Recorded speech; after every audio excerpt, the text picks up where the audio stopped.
America's heartland, meanwhile, in distress. Tough times getting tougher for rural America amid President Trump's trade issues with other countries. According to the Wall Street Journal this morning, farmers are filing for bankruptcy at the highest level in at least a decade. The Journal is also showing that farm debt is approaching record highs. Joining us right now is the National Corn Growers Association chairman, Kevin Skunes. And Kevin, it's good to have you on the program this morning. Thanks so much for being here. Good morning, Maria. So, good to be on with you. Assess the situation for us, Kevin. What is the plight right now for farmers when you look at all that's going on, whether it be commodities prices rising or the tariffs in place? How would you assess the market for your products? Well, certainly, I handle corn for the most part, but I live in North Dakota, and the tariffs for China affected the soybean trade. We're landlocked in North Dakota. All of our soybeans have to go to the West Coast, and then usually most of them out to China. So this has really hurt the farmers in our area, quite badly on the soybean market. But there are a lot of things that the administration can do. I know we have tough times here. We're in our 6th year of down markets. USDA has said that it's going to be the lowest net farm income, in a long time. And this is the lowest commodity prices have been since 2002. So we have some work to do. We have a lot of debt. We have a lot of bankers that are nervous about lending money for this coming crop, and we have to work on that. But there are some no-cost programs that the administration can help us with. We have our livestock producers are our oldest and best customers. We know that we need to keep a good livestock industry, and we have trade. We can export meat. We can export our grains. Well, how much of an issue have the tariffs been, Kevin?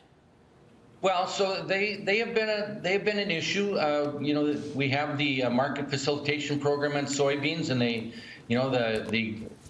thankfully, the administration saw that it had an effect on the soybean market and helped us out with a market facilitation program.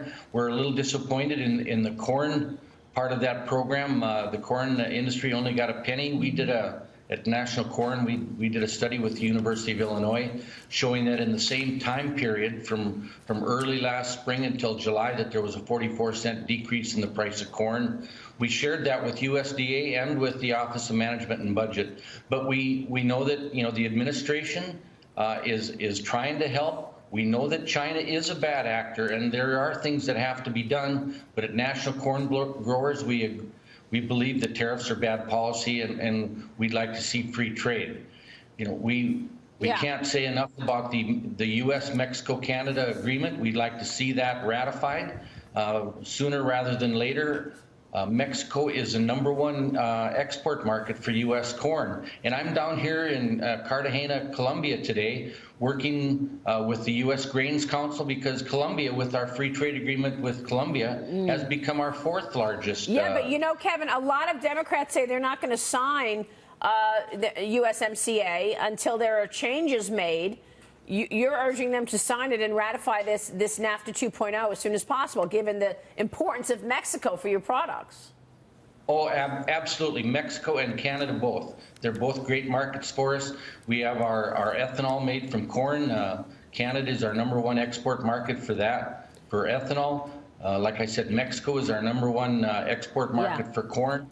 We know that we have gone from just exporting nearly nothing to Mexico to now it's our #1 export market. So we are certainly encouraging everybody in Congress to take a look at the USMCA, take a look at what agriculture has done and the benefits of our export market to those two countries, and please, cooler heads prevail, and let's get that signed. Kevin, it's a great point that you make. I'm really glad you brought it up. Good to see you this morning. We'll be watching the developments. Thanks so much.